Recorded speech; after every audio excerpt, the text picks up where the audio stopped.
Kia ora and welcome to our second knowledge exchange. I'm Tracy Hamilton from Movio Global, the AFC FashTech Lab project manager, and I wanted to take this moment to acknowledge you all. I'm broadcasting to you today from beautiful Worimi country in Port Stephens, and I wanted to acknowledge all elders past, present, future, and current on our broadcast today, and to thank the beautiful wisdom of the place that we sit. Welcome to FashTech Lab. Really beautiful to see you all this morning, and thank you for getting up bright and early to talk to us about sustainable growth. And really exciting today, we are going to be sharing a lot more about what has happened in the program so far. So for those of you where it's your first time joining the FashTech Labs broadcast and hearing about the knowledge exchange, our AFC FashTech Lab program is about bringing together fashion brands from the City of Sydney and technology brands to discuss challenges, obstacles, and solutions around sustainability and how we can work together to tackle supply chain. And very specifically, you're going to see where we're at around sustainable sampling. So the program, our participants have already been through on their journey for 3 stages. So stage 1 was transformation readiness, where our cohort came together of fashion and technology brands to look at their transformation readiness with a future map workshop. They then met with the great team at UTS to talk about capabilities. So what are the investments, the people, the training that you need to leap into Industry 3.0 and tackle digital sustainability and sampling solutions? And then finally, the meat of the program is around technology adoption, and a lot of what you're going to hear about today, which is a connected 3D sampling workflow solution that has been co-created by 6 amazing Australian technology firms who have come together to really address some of the greatest challenges that we're facing in sampling. Now, today's going to be a little bit different than our other sessions. So I'm going to, in a minute, introduce one of our wonderful fashion brand participants. But at the end of each section today, we're going to pause and have a Q&A. And I'm doing that to give you all the chance to ask those burning questions, because we notice we get to the very end of our broadcast and you all have lots of things you want to ask. So we're going to try something different today and hope that that works. So please, if you can pop your questions in the Q&A box here on the Zoom, that would be marvelous.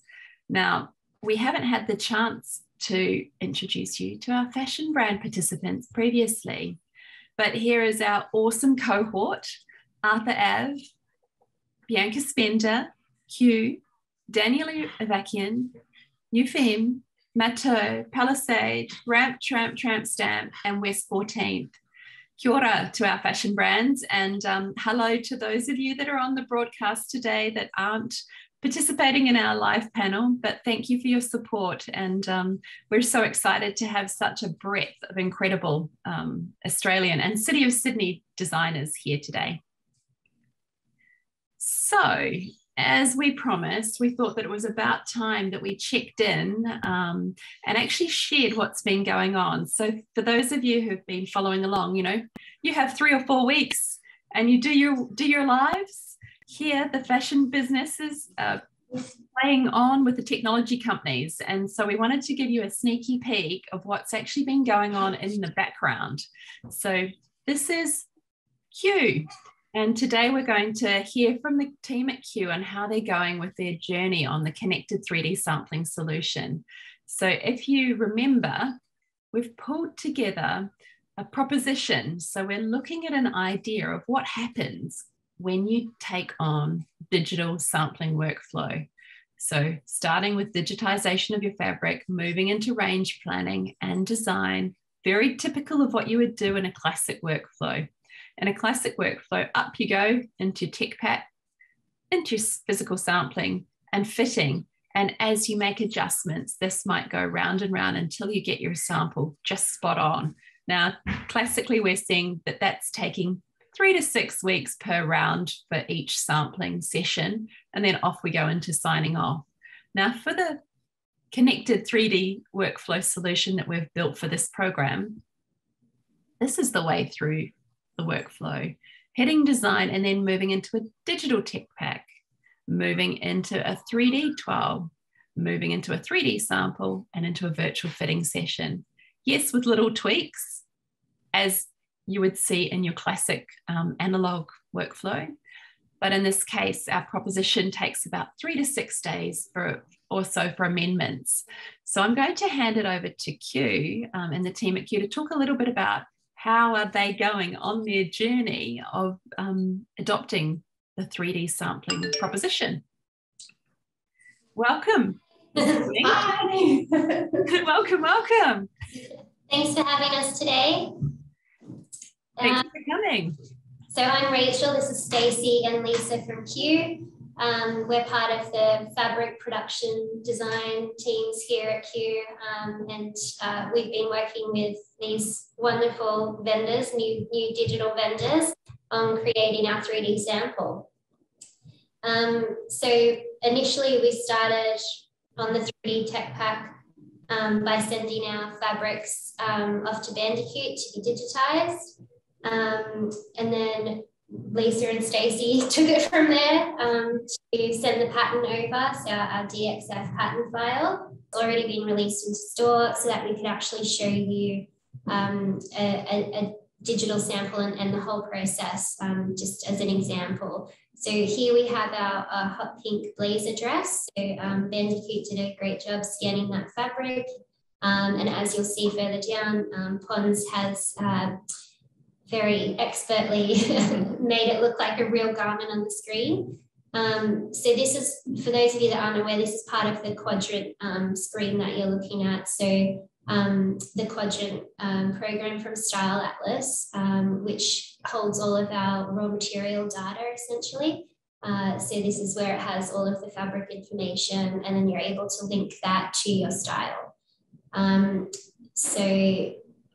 Yes, you're looking at the tech pack here. So this is what we push through from our side. So we have a similar program now that we use in-house at Q, and we've exported all the data over to Quadrant to be able to see what that looks like in real time. So we've got our designer sketch, our on the body photo that's used for our website, which we were able to upload in here as well. And in addition to that, we've attached the pattern files, our DXF files, which, as Stace mentioned, went to Twila at Couture CAD. So we've worked through a few fit issues. It's, I guess, a bit of a different process, having to work fabric shrinkage and things you'd see happen while you were actually physically sampling a garment, to factor that into a 3D toile situation was a little bit challenging. We test our fabric, so we knew what the shrinkage was on that, but that was something I think that we hadn't thought about, that process of how the fabric reacts and the shrinkage we build into our patterns to allow for that, and how that looks on a 3D sample when you don't actually shrink the fabric down because you're not physically making anything. But Twila helped us work through that and worked the shrinkage back into the pattern for us, which was great. Yeah. So we walk through for you, so I'll just play it for you guys. So this is the Q avatar, essentially based on our standard size 10 fit model measurements. It's a satin back crepe fabric. So here you're able to watch your 3D model move and see how the dress falls and moves, how it sits, whether there's puckering, whether there's areas that need to be taken in. Yeah, which was, it's great for us to see. I think, Lisa, there was a few fit changes. Oh yeah, so like at the beginning, the first one we saw, the garment wasn't fused at all, so the neckline was just floating around and moving a lot. So we've really got to consider like putting shoulder pads in, things you would put in real life, you also need to put into the digital garment to make it work. Yeah, and it's things like that trial and error, because it's also new for us. You know, you have your trims in a list and you kind of just think they're in the garment, but you have to actually build them into your 3D sample. So that was kind of fun to watch all that unfold. Just for reference, really quickly, we do have it here. Bear with us. So this is our actual sample, real life sample of that garment.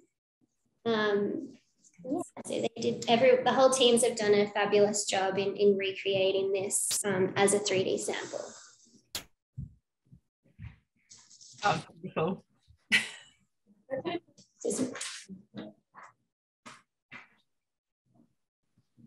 I'm just going to show some more of your screen.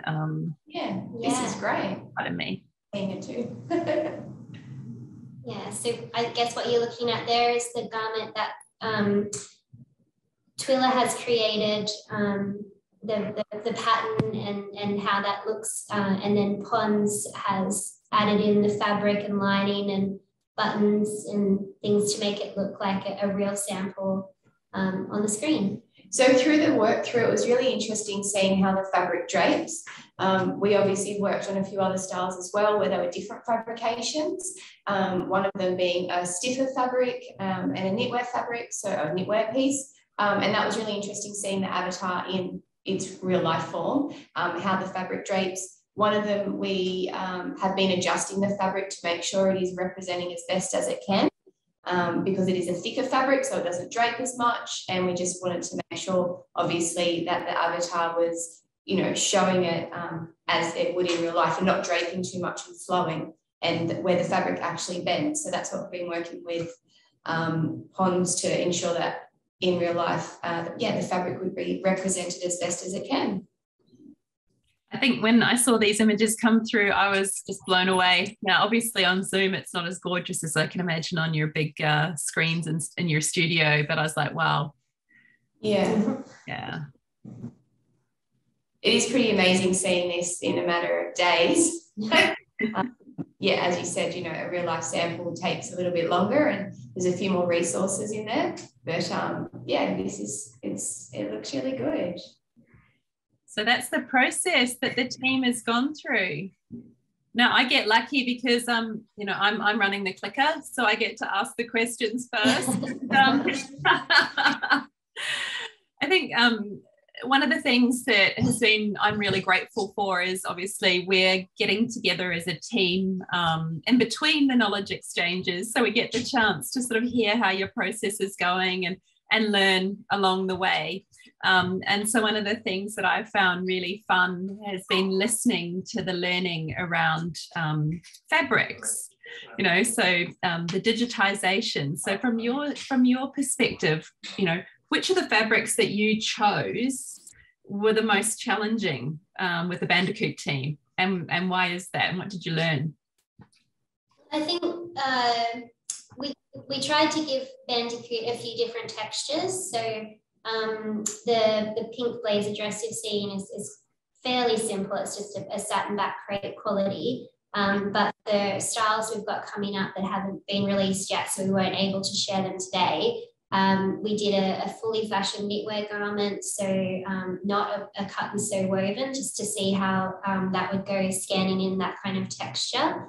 And we chose a printed jersey fabric to see how it would drape, but then also how the print itself would scan.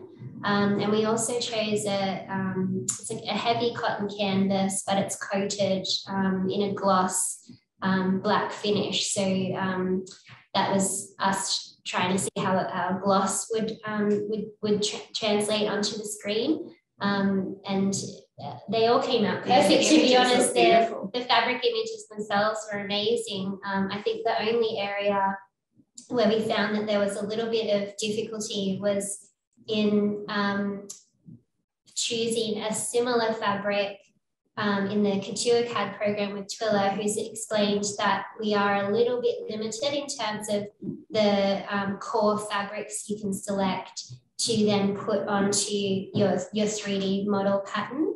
So it's not as though within that program, my understanding is that you can choose any kind of fabric to replicate your own fabric. You have to pick from a certain amount, and we just found with that one, the cotton canvas, that it was a bit too drapey, so we had to go back to Twila to say it's a more substantial fabric. It doesn't drape and move like that, so that then she could pick a canvas kind of quality to replicate within that 3D pattern program.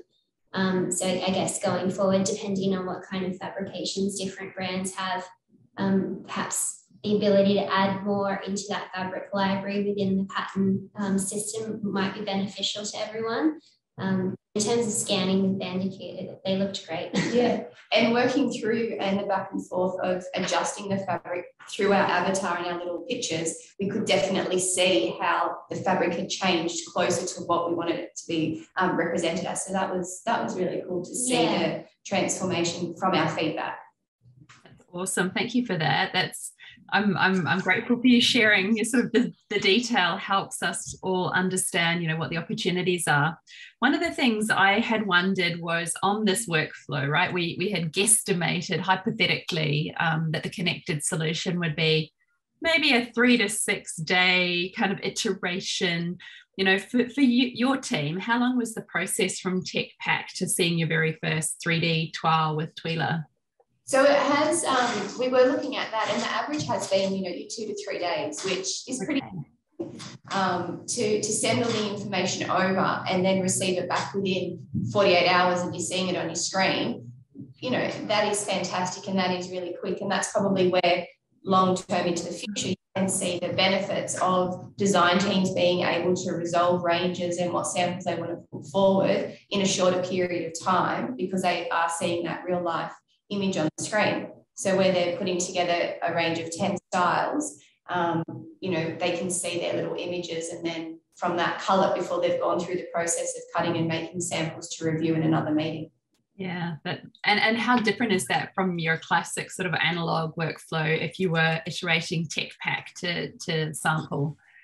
Well, because we work across local and offshore, we have different lead times. So within our Sydney design studio, our toiles and initial samples can come off machines in a matter of hours. But on the grand scale of things, when you have so many to get through, I guess that's your challenge in meeting your deadlines of getting through all of them. It could take 3 times longer, definitely. And working offshore, it could take a lot longer. So where you said 3 to 6 weeks, absolutely, especially at the moment.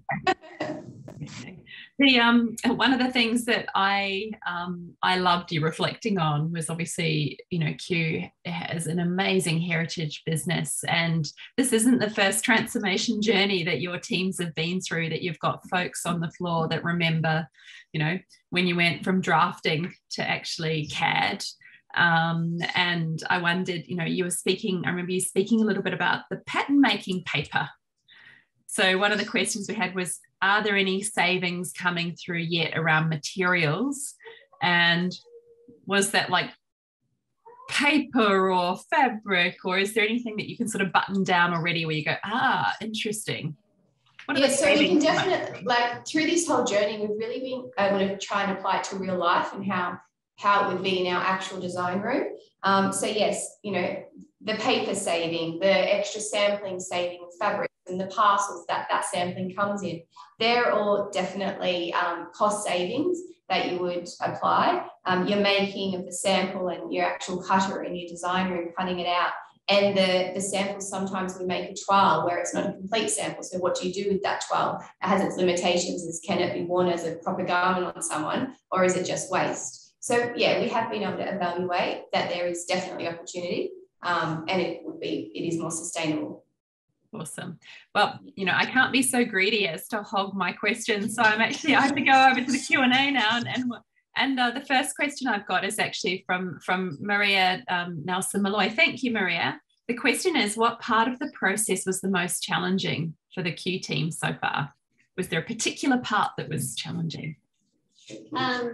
Well, for me personally, it was integrating our current system into Quadrant to see how that worked. Because before we could get to this 3D sample stage, you have to create your garments and your raw materials within the Quadrant system. So exporting all of that data and seeing how much we have here that may not be necessary in our current systems. That, as you said, we're a heritage brand and we do have a huge archive of raw materials going back quite far. So looking at it from a new perspective and thinking, okay, well, maybe it's time to update anyway and clean out a lot of these things that we don't use anymore. Where our current system might be a little bit clunky and how we could, really clean that up. Streamline everything, definitely. So that was a challenge, and thanks again to Pete for helping us through all of that. And I think, in terms of the 3D sampling process, Lisa, you were talking about the shrinkage earlier. The shrinkage in the garment. So when we do patterns, I guess the spec doesn't always meet the pattern. Our patterns are often larger to account for fabric shrinkage. So when we did the 3D toile, the garment looked like 1, even 2 sizes bigger on the avatar, and just kind of factoring in all the different things like in real life in the digital world. That was challenging. How you factored shrinkage from steaming and pressing and fusing and everything into a pattern in the system rather than a hands-on thing was a little bit challenging. Which I guess is something you would just become more familiar with over time, and you'd become more comfortable with it. That's really helpful. Thank you. I hope that answers your question, Maria. And so another question is around the pattern making piece. So what are the challenges that you're seeing with pattern making and the tweaking that had to happen? Q is, obviously a very established business.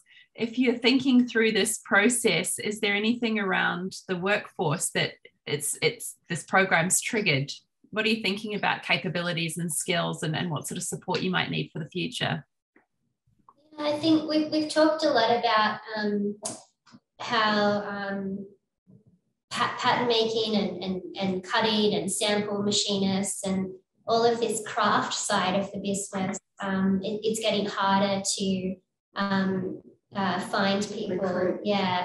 As our workforce ages and people retire, replacing them is definitely difficult. We were joking a little bit yesterday that unfortunately, when you go to uni these days to study fashion, they really want you to be a designer. And I think for the 3 of us especially, we all loved production and hands-on making. And but for most fashion courses now, we were just saying how it's design driven. It's very design driven, and there are small courses in pattern making and sample making and things like that, but it would be really lovely to almost have like apprenticeships for pattern making available, but it's getting the interest. So in terms of creating it now as a digital form, there may be opportunity to get that younger generation interested again in pattern making, because you don't have to do it with cardboard anymore. You can do it on the computer and have a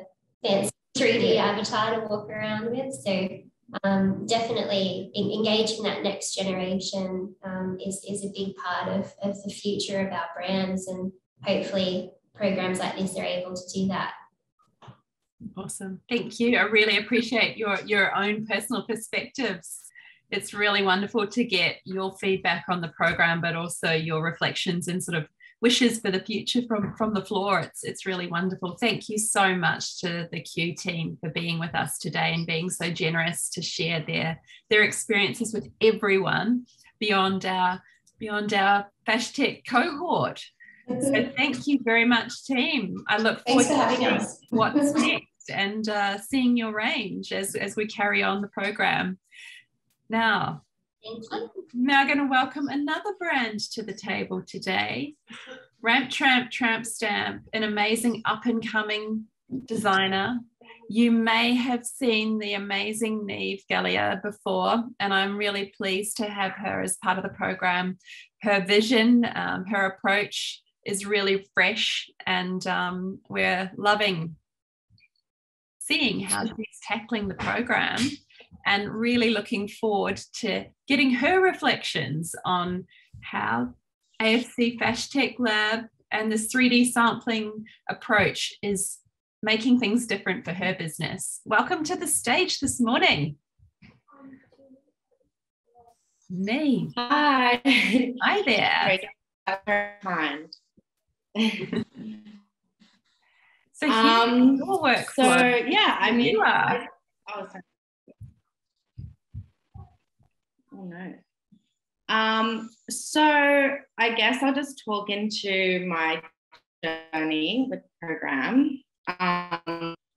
Funnily enough, when I got the call about potentially being a part of this, I had actually been frantically emailing people trying to get some into the digital 3D sampling space with very little luck. So it was quite interesting when AFC approached me, because I thought, oh my God, this is my opportunity.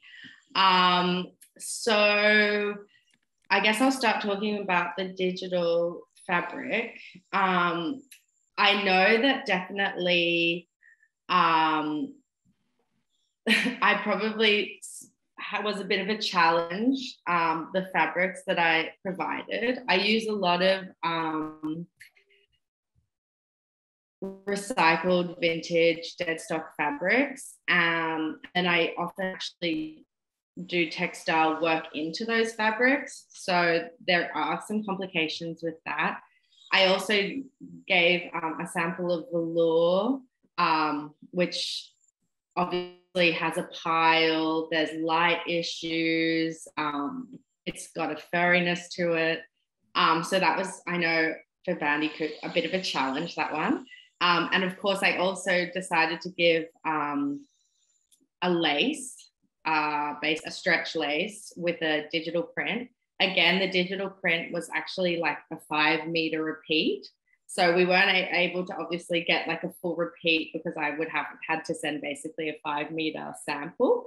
But anyway, this fabric was slightly more standard, I guess. This one was, it's like a jacquard brocade fabric, which I'm actually using for a corset at the moment.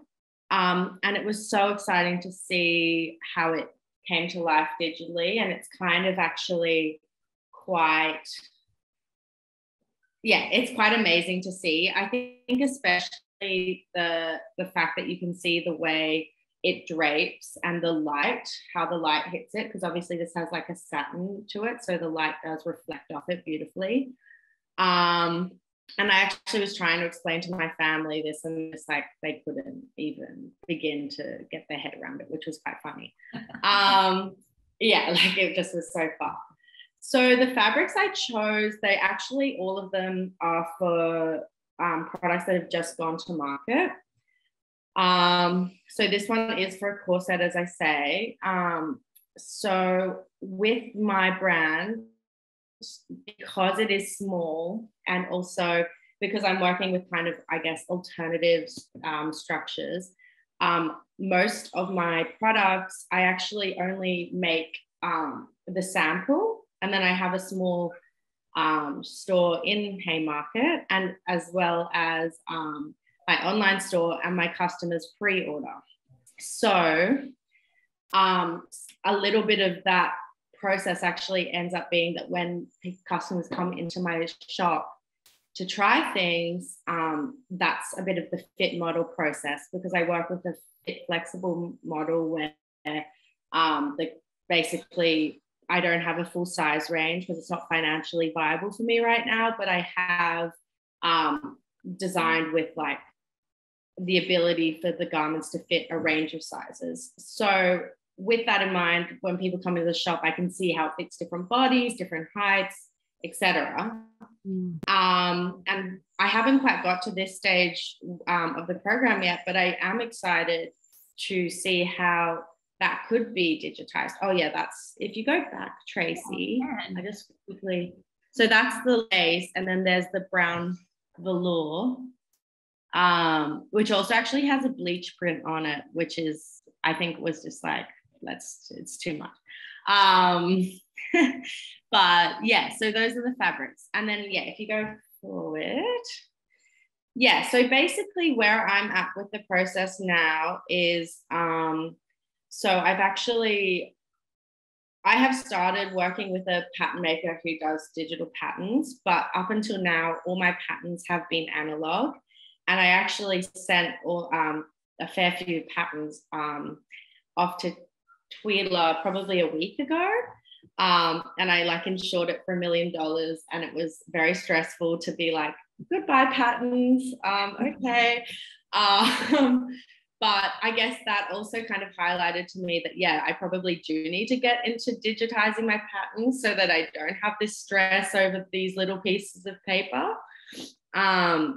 So I guess the next stage for me is going to be the 3D toiling process, and seeing, I guess, those A, be digitized, and then B, coming to life on the fit model. I'm not 100% sure if this is possible, and maybe Toile will be able to tell us, but I'm hoping that I'll be able to try the different patterns on a variety of the standard fit models that are, in the Couture CAD program.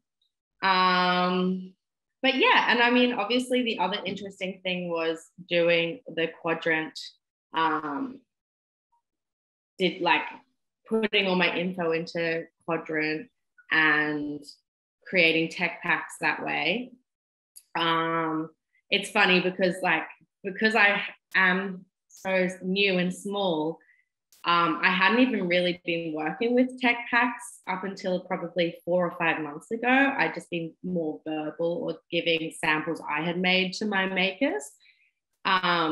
So I remember, like, I have a friend who works at Lee Matthews, and I frantically was emailing her, like, can you sneakily send me a tech pack to base mine off? So this has been great because I feel like even just using quadrant to really work out what needs a tech pack and how much you can burrow into detail has been really interesting. Mm-hmm. Obviously, the really exciting stuff will happen once I get into the 3D toiling and sampling, and I'm very excited to see how those digital fabrics move across. But yeah, that's, I guess, been my process so far. That's wonderful. Thank you so much for sharing. I mean, it's interesting. I think you've touched on my main burning question, is that really aware of your sort of brand proposition and your fit-free, sort of sizeless pro body way in, and how that then came into the pattern making domain, particularly with the digital forms. Appreciate a bit of reflection on how have you and Toile been working together around that? So I have only just really sent my patterns to Toile, so there really hasn't been, I guess we haven't really started that process yet of working out how they're going to be digitized and how they are going to respond to different bodies and whatnot. But yeah, I'm very excited to see that happen. And it's funny because I think my patterns can be a little bit, I don't know, they're a bit different, I guess, to some other patterns. So that I'll be interested to see how that process goes. Yeah, and especially now with the ones that we are doing this digitization with, they have now been bought by certain people, fit on quite a few different bodies in the real world. So it will be really interesting to see, I guess, that side-by-side comparison when I get to the 3D toiling phase. Yeah, fabulous. I look forward to getting your reflections as you go along. Now, as I said, I can't be so greedy as to ask all the questions. So I'm going to grab one of the questions from the Q&A here, which I think is probably quite pertinent to someone who's up and coming. So what would attract the next generation to study fashion? And more so, how would programs like this provide maybe points of entry? So has there been anything in particular? We heard the Q folks reflect on pattern making. For you, how are you feeling sustainable sampling, next generation coming into fashion. How does a program like this help support that agenda? Yeah, well, I mean, I guess it is interesting. Definitely what the Q girls were saying definitely resonated with me in terms of I do think it's quite fascinating that university is so tailored towards like design, which is actually for me was an advantage because that's really where my interest lies. But I do know so many people who do just like crave that technical side of things. But then I guess my other thing would be like, you know, I know some people who there's a whole new generation of people who really they're engaged with fashion. They want to make fashion. They want to be part of the industry, but they don't necessarily have the design or technical skills and probably don't actually have much interest in getting them. And I just wonder how relevant those skills even are for a lot of designers these days. And like, if you can do so much of it digitally or learn to be a digital based designer, I do think that there's a lot of scope and advantage to that. I actually talk sometimes, I have some friends who are amazing fashion designers, some of whom are showing at Fashion Week this year, who have no formal training. And sometimes I actually really envy that lack of formal training because there's a freedom there, and also because they aren't able to do their own pattern making, they aren't able to do their own sampling and whatnot. They actually are able to have a much like narrower focus towards design and towards the aesthetic. And I do think that like I can see so clearly how these programs and these pathways would even for them particularly would be process would even be heightened, you know, like being able to just really narrow in on the design, the fit, and how fabric moves, and then have like obviously a really nice strong pattern develop in the background from that process. I feel like that would be amazing. And I do think that that will change what kind of people actually get interested in being fashion designers. Fabulous. Thank you so much, Neve. And I can see in the Q&A, but it's a point of a point from Maria Nelson Malloy just saying she thinks it's going to be really amazing to see your designs in the 3D design process. And I just wanted to say thank you very much for sharing your journey so far and being so kind and honest with giving some feedback. Thank you so much. Thank you, everyone. Thank you. I'm now going to actually invite the tech team to give us a bit of an update on the things that they're learning, because as we're going through these cycles of the process and iterating, there's a whole bunch of learning going on both sides. And that was the entire purpose of this knowledge exchange, was to bring the two teams together and to learn from one another. And I wanted to welcome our technology teams to the call this morning. Welcome and hello to you all. We have a few really nice questions in the Q&A, which I'm actually going to jump straight into. Now, the first one that I'm going to address actually to Pons, which is from Lisa Pillar. Thank you, Lisa. What are the 3D programs that you're using, Martina? Hey, hello. I mostly use Flow 3D, which I know is the same software that also Toile uses for creating the toile. It's a very broad program, and it's specifically addressed for the fashion industry. It's funny because it's like a twin program of a software made for creating garments for video games. And then they found out that there was actually demand in the fashion industry for having something also included like technical tools for, creating garments that could be used, like digital samples that could be used for real life purposes and not just video games. So it's a software that allows to create toiles, like being very creative and just, I'm looping back with what Liam said, because I think it's interesting that you can use the software just in a very creative way, like as for sketching in 3D almost without having any technical knowledge. But then you can also use it in a very, very technical way as toile is doing and dealing with patterns and measurements and fitting sessions. So it's everything mostly happens in there. Then there are some other software that can be used for rendering or visualizing the prototypes at the end of the line, like the 3D viewer, or creating videos. But most of the sampling part happens in Clo 3D. Thank you, Pons. And there's quite a few great fabric questions here. And so I was going to open to Matthew.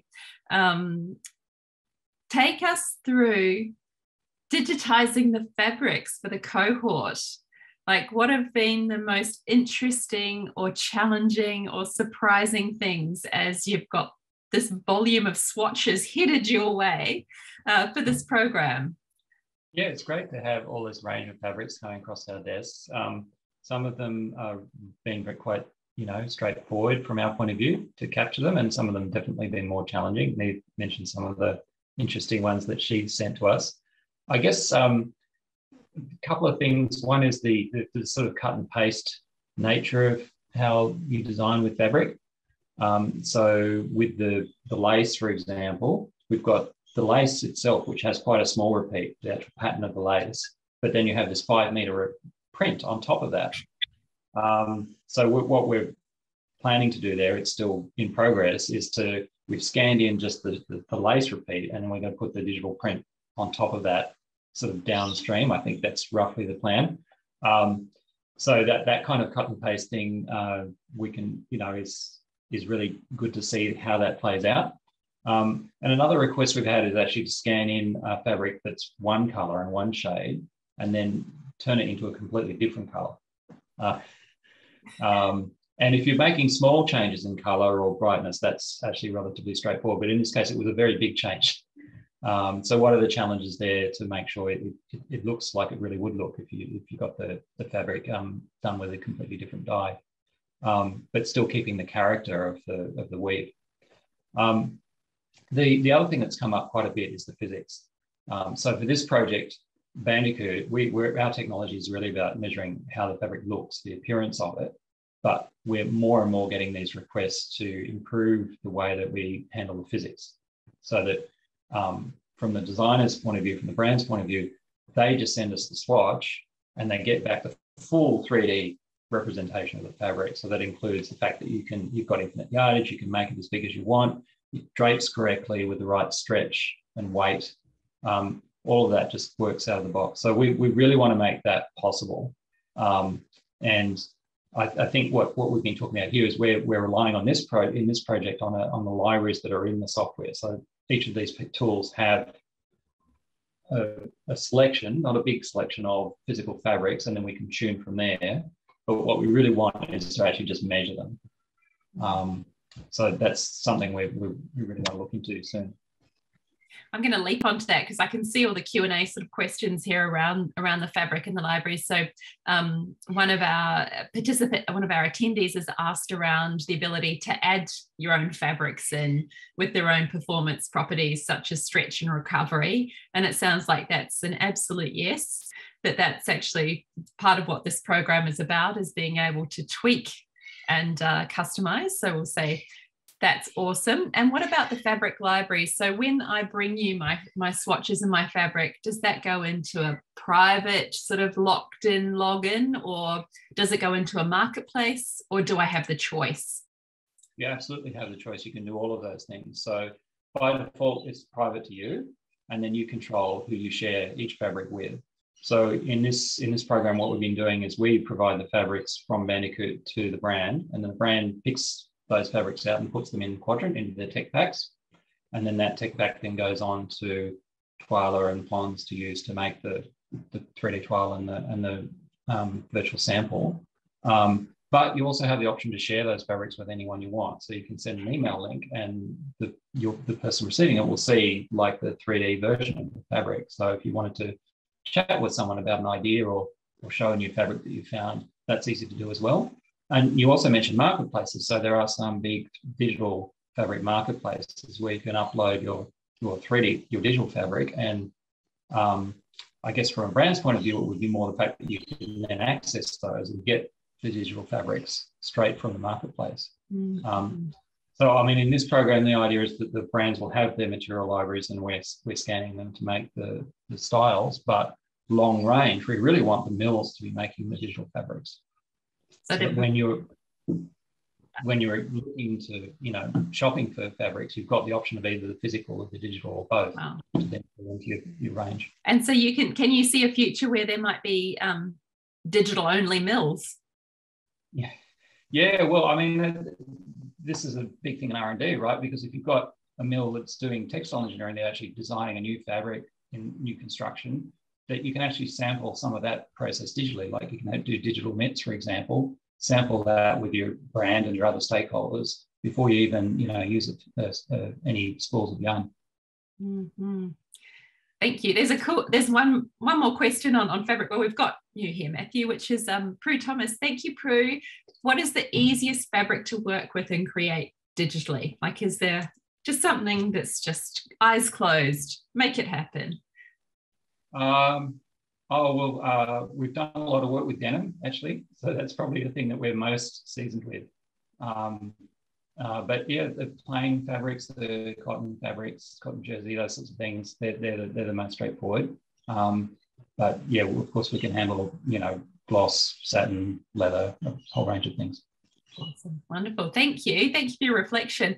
And I wanted to ask Toile if Toile was available, was actually to talk about pattern making and how you've found this process of interacting with such a range of different brands. I know you've done a lot of 2D, analog and 3D pattern making for a long time, and this cohort obviously has some avant-garde up-and-coming designers and our scale enterprise brands as well.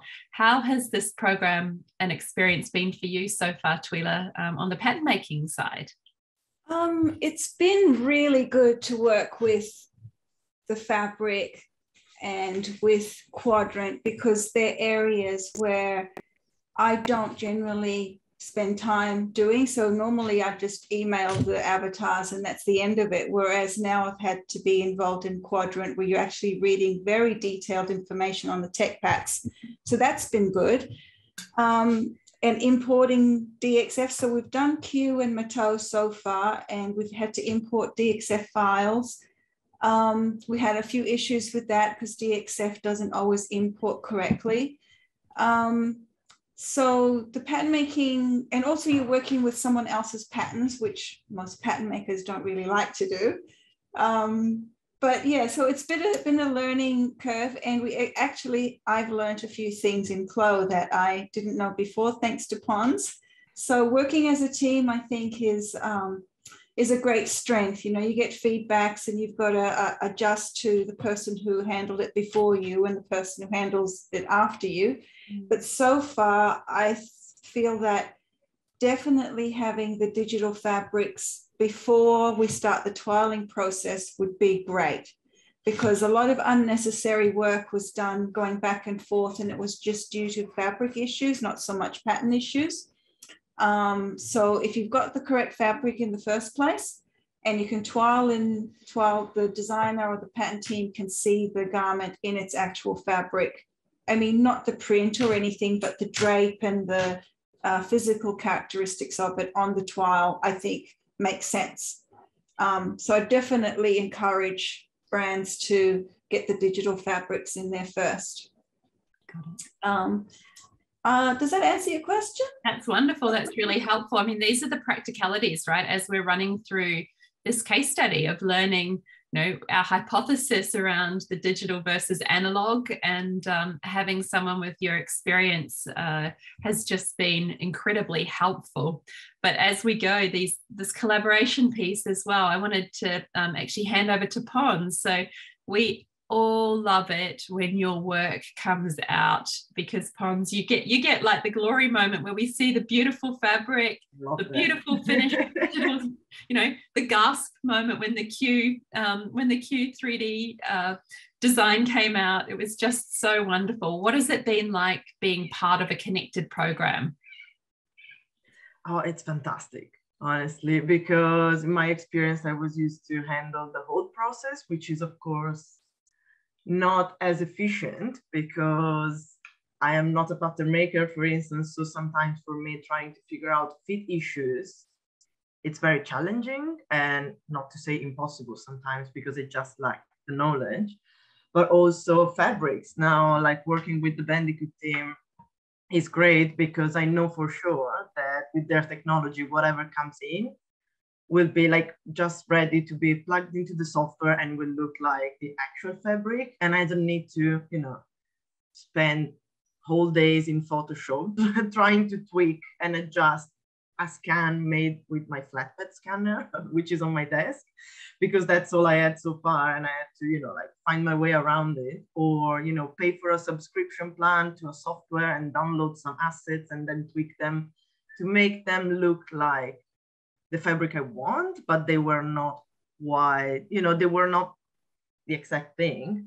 So it's great to be part of a streamlined process, and also being able to upload and download all the information from a platform like Quadrant is incredibly, it's a relief not to have to chase, a pattern maker here, a fabric developer there, and find everyone and all the information from all the different people that create a team. So having a communal platform in which information go in and out, and being part of a team of experts that everyone is doing their own little, not little, but their own part.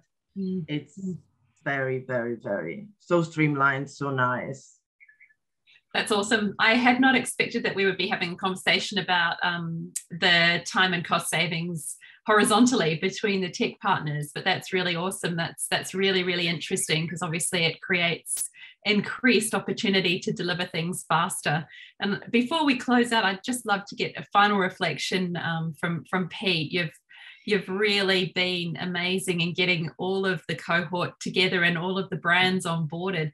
What are the 2 or 3 things for anyone listening today, if they want to participate in a program like this? What do they need to do to get their ducks in a row?